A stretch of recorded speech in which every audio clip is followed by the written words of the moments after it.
welcome to Lauren is Living Life. This is episode 3, Reducing Stress. My name is Lauren Stong, and I am embracing lifestyle changes to help to decrease inflammation and increase overall quality of life. Today's subject, stress, something that we can all relate to. Stress is a vicious cycle, especially for those of us who suffer from an autoimmune disease. We can all relate to stress and know that it has to do with our physical well-being, because what happens when we're stressed out? Our blood pressure rises, our anxiety increases, and even for those of us who are as unfortunate as the fact that when we're stressed out, we have veins that pop out at our neck or in our forehead, right? So whether you believe in metaphysical things or not, it is something that does correlate. So I want to talk to you about the vicious cycle of stress. We start with stress, right? Whether we're stressed out because of work or a relationship or our kids or our family or whatever it be. We all have reasons to be stressed out.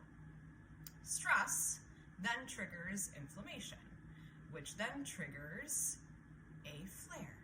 And then we're flared up, so we're still stressed out, so we go back to stress, and then more inflammation, and then an even bigger flare, and it keeps going on and on and on, unless you actually grab this bull, stress, by the horns and take it down, okay? So what my hope for you today is for you to gain this higher level of consciousness, to even gain awareness that the fact that you are stressed out, what created your stress, and is it really worth being stressed out about that?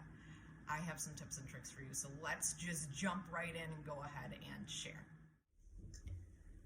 All right, so what I want to do right now is give you a little bit of insight, my own personal insight on our culture, jump into a couple books that I have read that have drastically changed my insight on stress and self-awareness and a higher consciousness. And then I'm going to leave you with a few tips and tricks that I do to manage my stress. So my insight on culture, today's culture. Media, I think, is the largest portion of our stress. Let me elaborate. Magazines. You sit down in a doctor's office, first thing you do is open the page of a magazine, right? What do? You see this beautiful model who's got this beautiful body and her skin is perfect and whatever. And then you decide to, while you're sitting in that doctor's office, open up your phone, pull up the news, what's happening in the news. And then if you sit down and actually watch the video of the news, it's an hour-long presentation of all these negative things that are going on in the world that, okay, maybe a couple of them is good to know, but did you need to sit there for an hour and listen to all those terrible things? Probably not.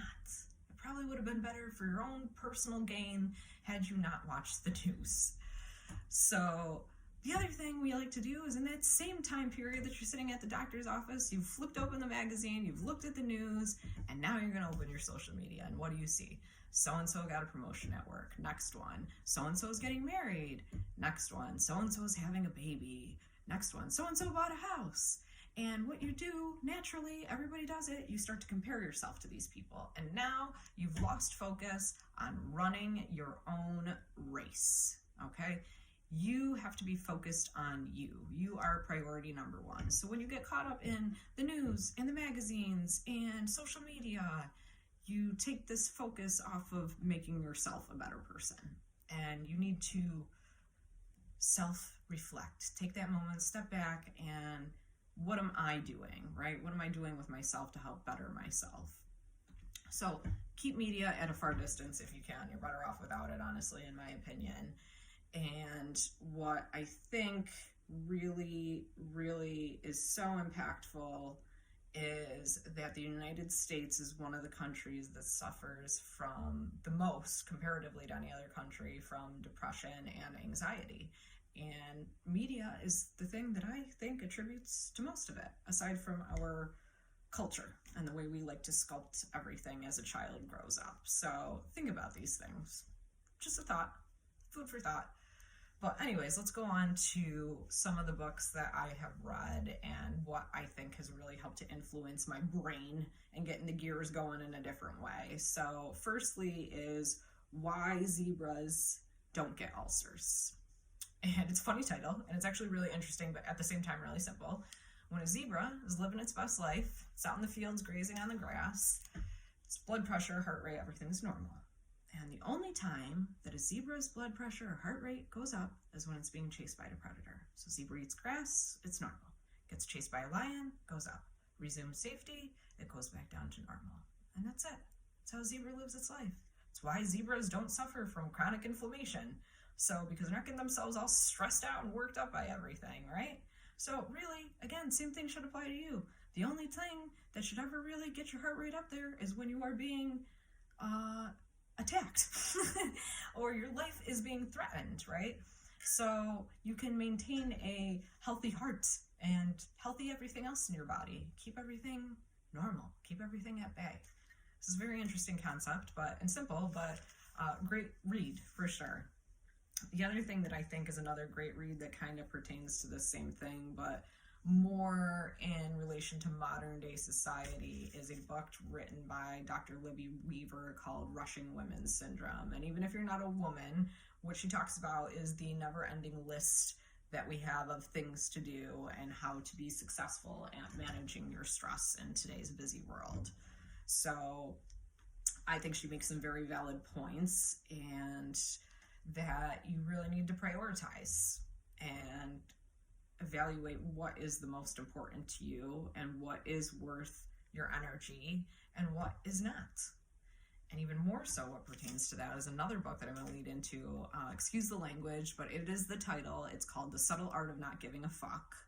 And it's written by an author named Mark Manson. And he is a blogger, and I think he puts a really comical twist on stress and the stupid little things we get stressed out about and how to not get stressed out about them, how to just move past it, be present in the moment, be grounded in what's going on and appreciate it for what it is versus always playing the victim like the universe is after me, the universe is out to get me. It is not out to get you, okay?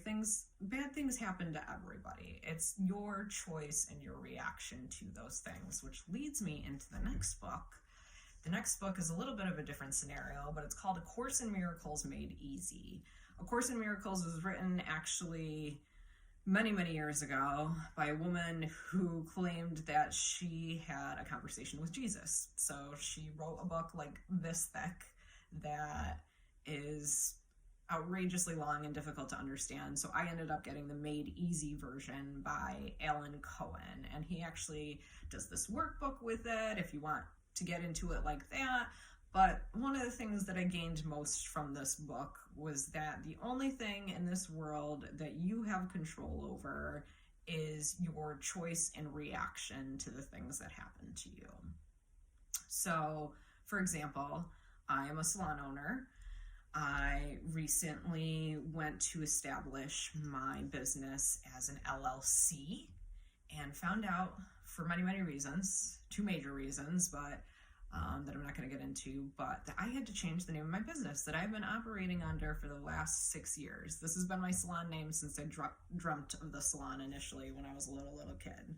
So with that being said, I could have taken this information and had an explosive reaction with it, which would have done me no good, to start crying in the lawyer's office or demand to talk to another lawyer or yell at him and tell him that he's wrong. So instead, I took the financial hit because unfortunately I had to change business cards and menus and the signage outside and changing the website.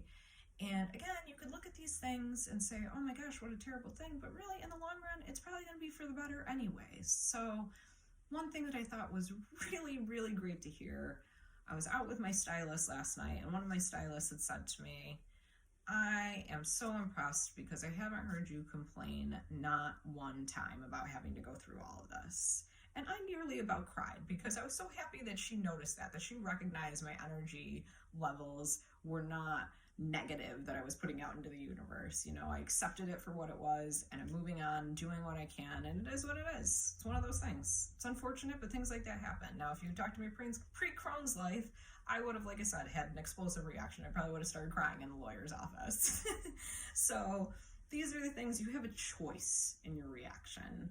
And that's basically what I'm getting at in the Course in Miracles. There's lots to be learned from that book. I found that book was very helpful for many reasons, but mostly in that sense that you have a choice in your reactions, and you don't need to get yourself all worked up and stressed out over things, even if they are major things, because the salon is my life. It's one of my number one priorities. So that was something that could have really impacted me drastically had I let it.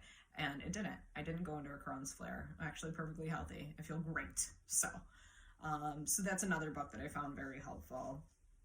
One other book that I think was super impactful, especially before I even really started on this journey, was Dr. Lou and Colin Walsh. Now, Dr. Lou is a psychiatrist, and Colin Walsh was the general manager of the company that I work for.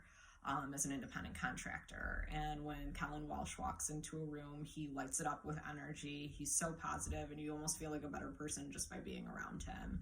And Dr. Lou was always brought into our conferences as a motivational speaker, and he's really great at speaking. So if you don't know who he is, look him up. Dr. Lou, he's great. So they wrote this book called On, and it's about, again, changing your mentality. So for example, if you are stuck in rush hour traffic on your way to work, and you are bumper to bumper in traffic, and the person behind you taps your bumper and rear ends you, scuffs your bumper, let's say, or hits your tail light. You have two reactions when you get out of the car to handle that person face to face. You can, one, have an explosive reaction, start screaming and yelling at that person and making a scene, or secondly, you could get out of the car, collect the person's insurance information, and go on with your day. So in the first example, what will end up happening is you will get to work and your computer's down, and then you go to print something and the printer's not working, and then you go to talk to Jean, and Jean is all bitchy because of whatever she had happened this morning.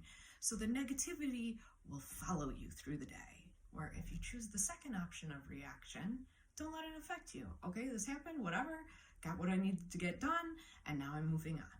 So when you get to work that day and you've chosen that reaction, you're going to get to work and your computer's going to work fine and everything. And even if it doesn't, so what? Who cares? Who cares? Why get yourself all stressed out about things like that? There's no need. There's no need. Because again, in 10 years, is that going to matter that your computer didn't work? Is it going to matter that somebody scratched your tail light? No, it's not going to matter. So stop getting yourself all worked up over these silly little things, because that's what they are. They are silly. So lastly, my last book to present to you is a book called Anatomy of the Spirit, and that one's written by Myss, and Myss is a spiritual medium. A spiritual medium is somebody who can just sit with you, and based off of their conversation with you on your pure basic facts of who you are, tell you what your physical ailments are and what in your life is causing those physical ailments. So even if you're not a believer in metaphysical things, this is something that I found to be pretty interesting.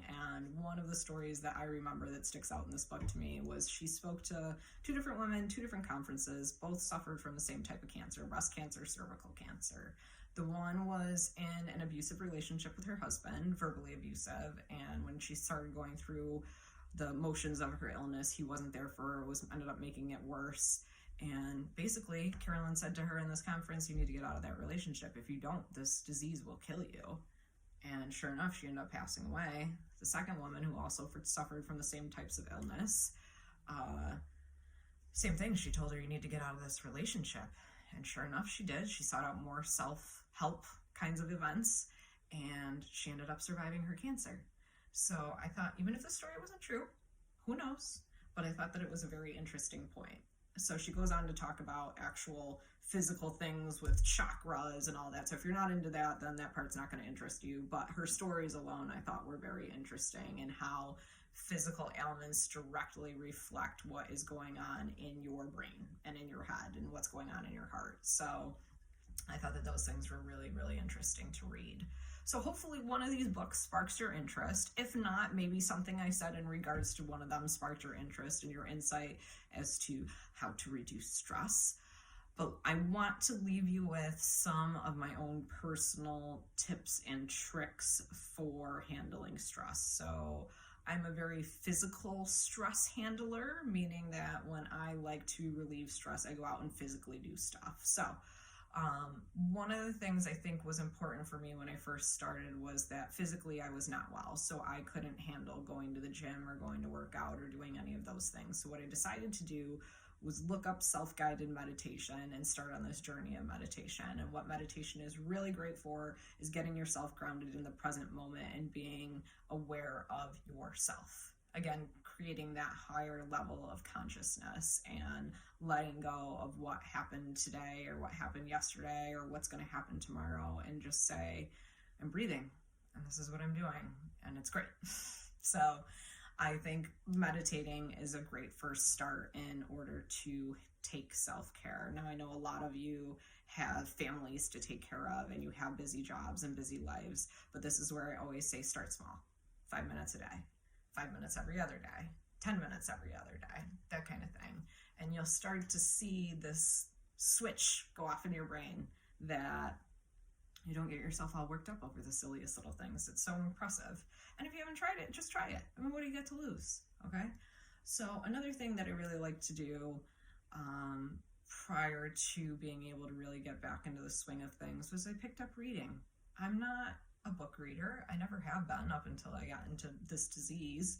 But what I came to discover was I actually do enjoy reading when I do have time for it. So again, you sit down 10, 15 minutes, 20 minutes a day, and take that time to disconnect from whatever's going on in your own personal life and read. It allows you to reduce stress. So again, another non-physical way to alleviate stress. Another thing I encourage people to do is find a hobby. So again, like I said, I'm a very physical person when it comes to relieving stress, but some people like to paint. Some people like to draw. Some people like to go to the movies. So you don't necessarily have to physically do stuff to reduce stress. You just, got to disconnect. Find that way to disconnect from whatever is going on in your life. And again, if you have family that, soaks up a lot of your time, take that couple minutes somewhere throughout the day, throughout the week, and self-care time. It's not selfish. It's taking care of yourself so that you can take care of the other people in your life. That's what you do. Because if you don't take care of yourself, who's gonna? Nobody else is gonna do that for you. So you gotta do it yourself. So the other things that I like to do are, aside from reading and meditating, once I got into better physical health after I changed my diet and started with the meditation and made those lifestyle changes, was I got back into yoga. And yoga was a great way for me to keep a stress-free mentality while still getting physical exercise without high impact. So I'm not a runner, I never have been, but I do like to exercise, I do like to do stuff and be physically active. So once the weather gets nice in my area, I'm very much one that I get my thrill from going out on new adventures and exploring new things. And I usually like to take my dogs with me. So we go for walks at parks, we go on hikes in different national parks, and it's really, really great way for me to relieve my stress and just explore and get that side of the world that I don't normally see on a day-to-day basis. So really connect with the universe that way. I'm a big believer in that. You gotta get right with the universe. Get right with the universe. So that is another thing that I really enjoy doing, is exploring. And then once my physical health got great, that's when I got back into the gym. And here I am now. I go every day for a minimal of 45 minutes to an hour every day. And I don't make excuses. I get there. And you want to know why? It sucks going. It sucks getting there. Getting up or even worse when I have to go after work and I'm like, oh, I just worked a full day and now I got to go to the gym. But once I get there and I actually get doing stuff, I feel amazing. It is amazing for my stress relief. It is amazing for my mentality. So I'm hoping that with one of these things, you guys can find the thing that works for you for your stress reduction, but explore it. And don't ignore it. That's probably my biggest takeaway from today, is don't ignore your stress. Don't internalize your stress. Think about why you're stressed out. Think about ways to reduce your stress. Think about a different mental approach to stress. And hopefully one of these books can give you some insight on that as well. So I'm going to leave you guys with that today, and I hope you enjoyed and you gained something from this. I will list those books to close out and the authors, and hopefully you guys will find some interest in reading one of them, and I would love to know your feedback. But until next time, stay well, and I will talk to you guys soon.